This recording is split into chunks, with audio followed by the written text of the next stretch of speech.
Live from WRAL News Headquarters in Raleigh, your number one source for local news. WRAL News, coverage you can count on. A couple of isolated showers showing up to our north and west. I'll show you what time those may arrive where you are coming up. A show of support after the 6-year-old who was shot during a murder-suicide also died. How the community is rallying around the family after the tragic events that took her mother's life and that little girl. And in just 2 weeks, students will be back in school in Wake County, Durham, and other districts. How some schools are addressing security as well as the booming growth of their communities. Welcome in on your Tuesday morning. Thank you so much for making us your choice for news. I'm Michelle McConaughey in for Nate Chu. And I'm Jeff Hogan. Yeah, thanks for making us part of your Tuesday here as we get things started together. You can notice a little bit of a difference there. We're not going to have those rain showers this morning when you get out. Still a little mugginess hanging, but the temperatures, we're going to focus on that the rest of the week. Elizabeth. Looking pretty good, actually, for August. I'll show you that in a minute. But let's take a look at radar, and you can see some of those showers up to the north, getting a little closer to Mecklenburg County, Virginia, and some of our northern counties. This is just a little bit of patchy light rain. Not much, really, to deal with this morning. This afternoon, once we get toward lunchtime, we may see an isolated shower start to sneak into the viewing area, and we'll see those on and off during the afternoon. Could be a rumble of thunder, but mostly this is just going to be some scattered light rain, which may kind of put a damper on anything you had planned during the afternoon. It's not going to be heavy, but just, those scattered showers. This is a live look at downtown Raleigh right now, 71. Our dew point's at 68, and we'll take it if the dew point is in the 60s, and we'll actually see that for much of the week. Watching for some low cloud cover and fog. The visibility dropped a little bit there in Fayetteville to 3/4 of a mile. That doesn't quite put us at fog, but we're seeing that visibility falling just a touch. Temperatures in the mid-80s for this afternoon, so not bad at all, but we'll see a good bit of cloud cover this afternoon. Taking a look at Tropical Storm Ernesto becomes Hurricane Ernesto over the next several days, and it does stay off the coast of the United States, but I'll show you what our rip current danger may look like into the weekend. Coming up, Ken. All right, Elizabeth, at 6:01, no trouble to report on any of our major roads this morning. Don't be alarmed by this purple you see right there around the Wade Avenue 440 split. That's just nighttime construction and just one lane that's closed. But as you can see, traffic is still getting through based on our live traffic sensors this morning. Let's go ahead and take you outside of the Beltline as part of your morning commute. This is the northern side of the Beltline. The westbound lanes are moving away from us. This is cameras courtesy of I-440 and Lake Boone Trail. As you can see from the headlights, traffic is moving nicely in both directions. Thanks, Ken. Today, Sharpsburg Mayor Robert Williams is expected in court on his latest DWI charge. Williams was charged July 1st after he was pulled over in Rocky Mount. A viewer sent us this video showing his arrest. Williams was charged with DWI, driving with a revoked license, having an open container of alcohol, and violating a concealed handgun permit. This was his third DWI charge since December and his fourth since 2018. Covering Wake County, the start of the traditional school calendar is 2 weeks away from today. Schools are considering security upgrades to ensure your child's safety in class. County Board of Commissioners and Board of Education held a joint meeting on that topic Monday. Some of the notable new recommendations include consistent door locking mechanisms and shatterproof glass. The district also recently implemented a clear bag policy for events. The anonymous reporting app Say Something, as well as the Rave Panic Button app. School system is working very hard. They're very committed. They've done their due diligence, a deep dive into finding the best resources to keep our schools safe. Weapons detection systems were also listed as an idea for school leaders to consider, but they weren't discussed at Monday's meeting. And today, local leaders in Durham will take a look at the future of the county school system there. Their meeting today comes as students are just 2 weeks away from returning to the classroom. WRAL's Laura Levine is at Durham Schools headquarters this morning. And Laura, city and county leaders will look at enrollment and school capacity over the coming years. Hey, Michelle, good morning. And we know growth is such an important topic. It determines everything from how many seats are needed, how many school buildings are needed, even how many bus drivers and new routes are needed in these communities. DPS looking ahead to how the growth we're already seeing here in Durham will be reflected in school in the years to come. So we know more than 4,000 new students are expected to get enrolled into DPS within the next 10 years. Today, the school district will present a 45-minute presentation with county and city leaders to discuss how to meet its needs. They will look at what they call long-range planning for synchronized enrollment, capacity concerns, and resident development across the Bull City. We asked Superintendent Anthony Lewis on his first day on the job yesterday how he plans to tackle this issue. So as we think about building utilization and looking at some of our buildings that are right at or sometimes above that 100% level, making sure that we are setting the system up so that these schools can receive our students and the schools that have them can function adequately with the scholars in those classrooms. And this meeting today will also help city and county leaders determine what funding needs are required. Looking at some of the data that's being presented today, this meeting begins at 9 o'clock this morning. Laura Levine, WRAL News, live in Durham. Family and friends are mourning the deaths of this mother and her little daughter, Zoe, in their community in Wilson County this morning. We just learned last night Zoe, the 6-year-old little girl, died from her gunshot wounds. Now, WRAL's Kelsey Coffey is outside the Wilson County Courthouse, right or Sheriff's Office, I should say, right now, where that community is trying to come together just a bit, but just shattered from the events of what took place there and finding ways to show their support. Jeff, exactly this morning, that family's heart is heavy, and the Wilson County Sheriff's Office has been investigating this along with Nash County deputies. We received the tragic update that 6-year-old Zoe Jones died last night. She and her mother, Kiera Massenberg, were shot Sunday. Investigators say the man who shot them, Daquan Jones, was Kiera's boyfriend and Zoe's father. Jones shot 2 other people and later killed himself. Family and friends created this GoFundMe page to help with funeral expenses. They've raised nearly $18,000. A statement on the page says Kiera was a devoted mother, a cherished friend, and a pillar of strength for all who knew her. And it describes Zoe as a bright and innocent soul who brought joy and love into the lives of everyone she met. And we're expecting to see more tributes in the next few days for the mother and daughter. The family is planning to have a balloon release at some point this weekend. We'll be sure to update you when we find out more information. Kelsey Coffey, WRAL News, live in Wilson County. People who live in Raleigh's Boylan Heights neighborhood want the city to reconsider closing part of South Street to relocate Red Hat Amphitheater. The city's plan includes closing South Street between Dawson and McDowell Streets. The Boylan Heights Neighborhood Association says it doesn't oppose rebuilding Red Hat. It just wants the city to consider some other options for how to do it. The group will hold a meeting tonight from 7 to 8:30 at Hartwell. It's on West South Street to talk about how to move forward.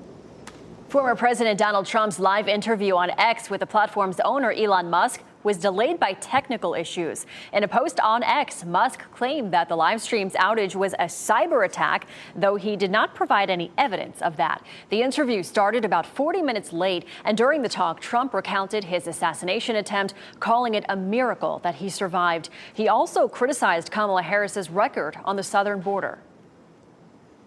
She's saying she was strong on the border. We're going to be strong. Well, she doesn't have to say it. She could close it up right now. They could do things right now. It's horrible. In response to the interview, the Harris campaign said Trump's entire campaign is about servicing, quote, self-obsessed rich guys such as Musk. This morning, Israel and the United States are bracing for retaliation from Iran and Hezbollah. Israeli blood banks are preparing as well. Hospitals are moving patients into basements and shelters are being prepared. The Pentagon announced Monday it's moving a U.S. submarine to that region to join the extra American warships and fighter jets already there. All of this is happening while Israel's war on Gaza is not slowing down. Israel bombed a school in Gaza City, being used as a shelter over the weekend, killing at least 100 people. Good morning, Chris Levingood here in the WRAL Live Center. I want to show you something right now. We're about, maybe 2-ish hours away from a key inflation data that's going to be coming out here, as we're going to expect to see the producer price index. But this is how the U.S. futures are responding this morning. Look at that. Green across the board. They're up right now, which is good. S&P up 17 points there. Dow Jones up 13. NASDAQ up 91. Again, these are the U.S. futures here. But it's not just the producer price index we're seeing this week. Tomorrow, the consumer price index is slated it out. Basically, this Market Watch calendar kind of shows you what's going to be coming out this week. Again, here's Tuesday, the Producer Price Index right there. And then tomorrow, Wednesday, you've got the Consumer Price Index. And why this is so important is because you have investors that are very curious to see what is going to be revealed with this information. And this is ahead of a potential interest rate cut that could be announced next month by the Fed. So we'll be watching that very closely. All right, thanks, Chris. UNC Medical Center in Chapel Hill wants to add another 26 acute care beds. A public hearing for the plan is happening at 11 o'clock this morning at the Chapel Hill Public Library. The project is expected to cost nearly $90 million. It would be completed in September of 2027. Today, crews are working to convert an eastern Wake County intersection into a four-way stop. The new stop signs are going up on Riley Hill Road at Lizard Lick Road near Zebulon. New pavement markings are also being added to Riley Hill Road. According to data from the state DOT, four-way stops reduce crashes by 77%. The Democratic candidate for state superintendent of schools questioning his opponent's fitness for office. Number one, I think this is deeply disturbing. Number two, I think it's incredibly dangerous. The newly uncovered comments from his Republican opponent that has him raising concerns. One of baseball's top stars is suspended for using a homophobic slur toward a fan. His team's response after his words were caught on camera. And waking up to some cloud cover this morning and a few showers back to our north and west. I'll show you when some of that rain will arrive where you are. As you get into your car, tune to WRAL News Plus on your radio. In Raleigh on 99.3 FM. In Durham, 96.5 FM. And everywhere on 101.5 HD3.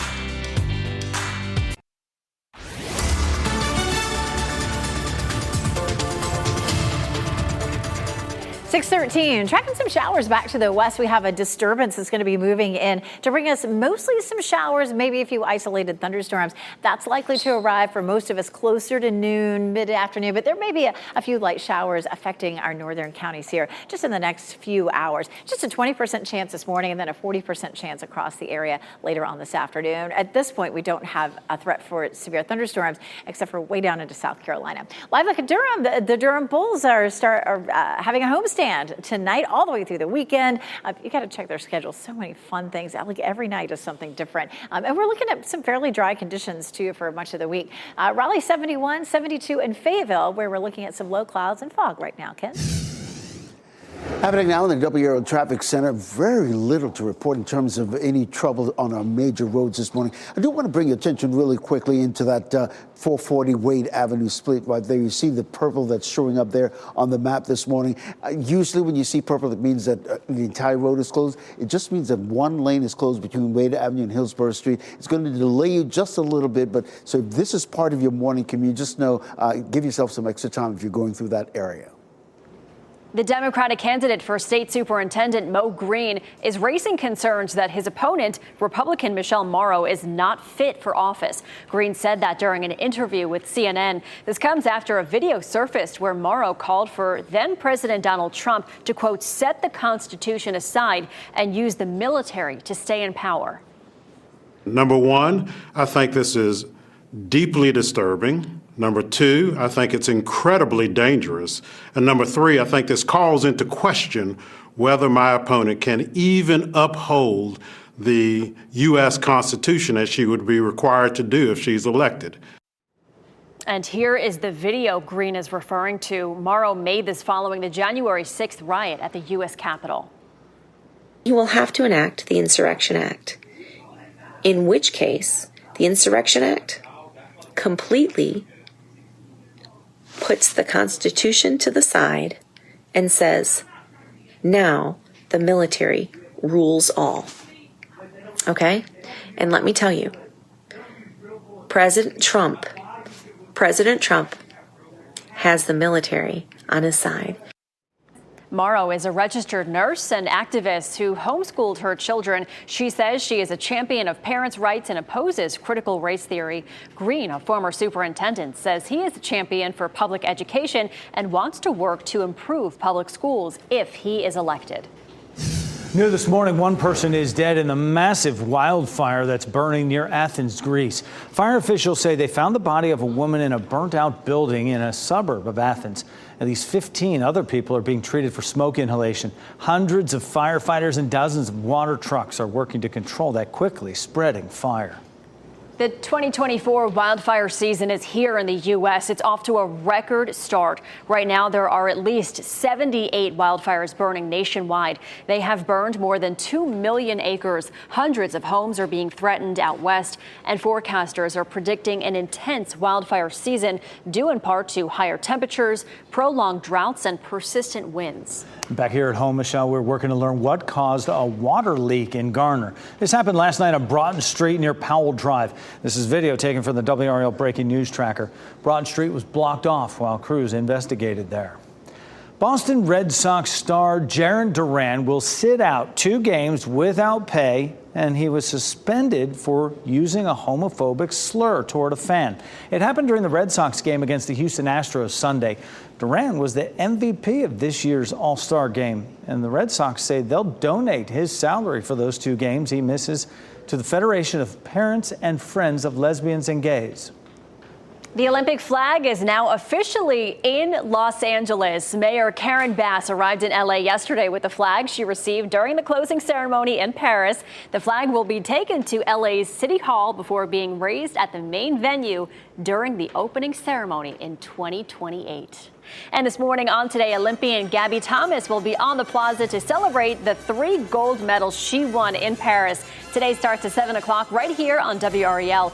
Gabby Thomas is on the plaza to celebrate again at 7 o'clock. We're coming up on 18 minutes after 6 right now, and as we have taken a look at the radar all morning long, we are a lot more clear than we were yesterday. The muggies still hanging around just a bit. Elizabeth Gardner in the WRAL Severe Weather Center.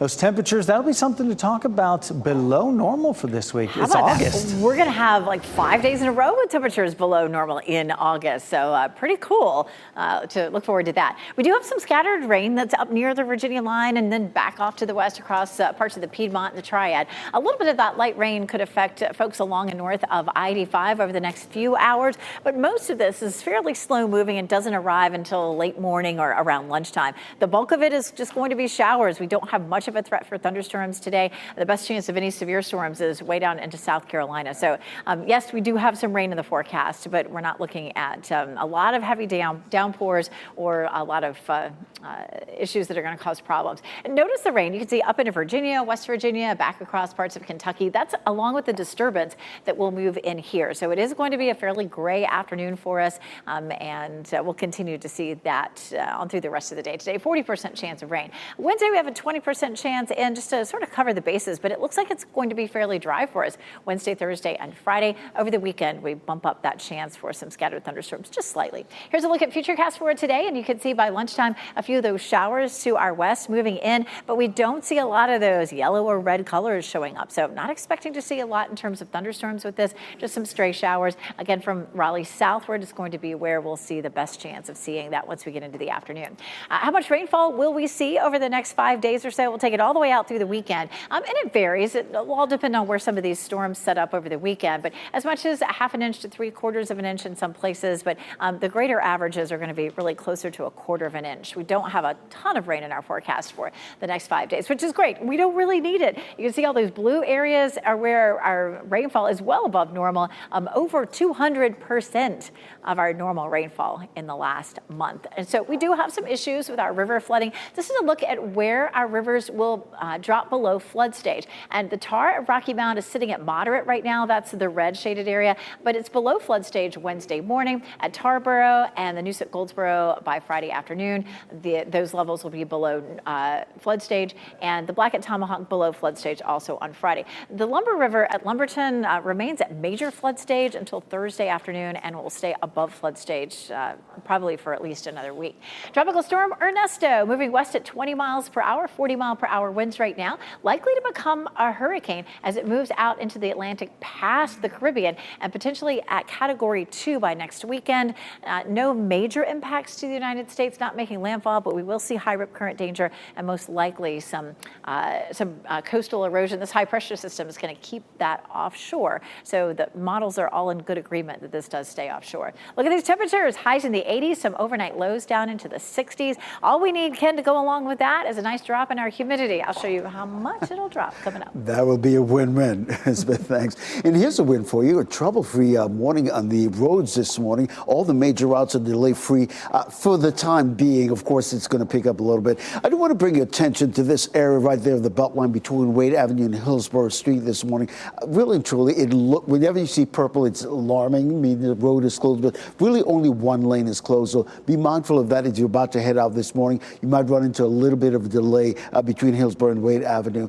Take you outside and show you a live look at I-40 and Airport Boulevard traffic, delay-free in both directions at this hour.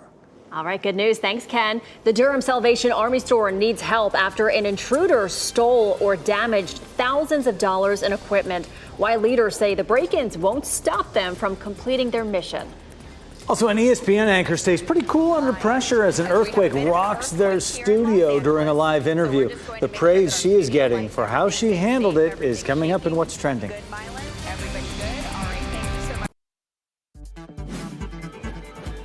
This What's Trending report, sponsored by Rug & Home.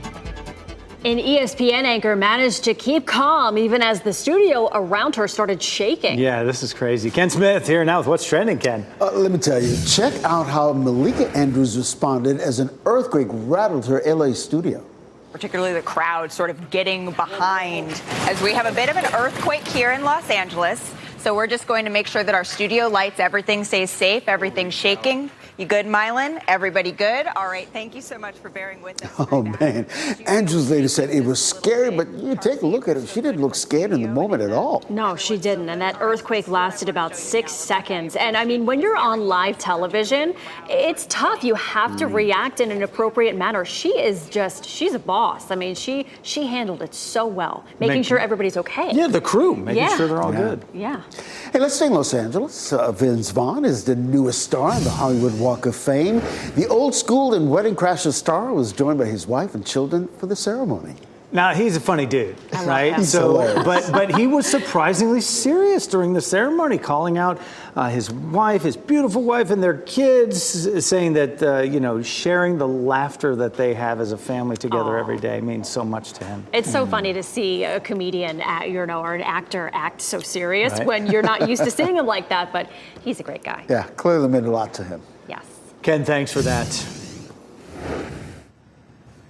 We're just a few weeks from the start of school here in Durham, and Durham Public School leaders are sharing their game plan with the district and city and county leaders about how to address overcrowding issues. Just ahead, we hear from the new superintendent. And scattered showers are in our forecast. A few of those in our northern counties this morning. A better chance of some scattered showers and an isolated storm later this afternoon. I'll show you when you'll see that coming up. And a show of support after the 6-year-old shot in a Wilson County murder-suicide has died at the hospital. How the community is rallying around the family after the deaths of the girl and her mother.